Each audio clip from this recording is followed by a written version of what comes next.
Papa. Ya, tengok papa. Jom tengok papa. Mana papa? Aduh, actually nak titis sikit air mata sebab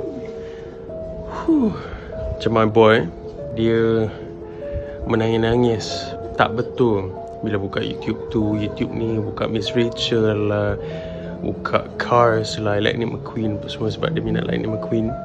And he was crying. He was not satisfied with what he was watching. Mencari sana, mencari sini. But terharunya, he is so happy. Tengok ni, he is so happy watching my video. Look at that.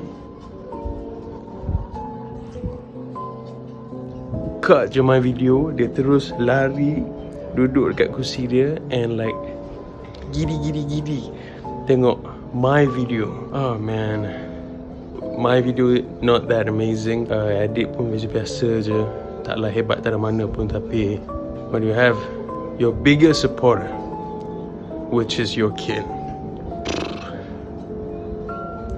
the best feeling ever. I love you, kiddo.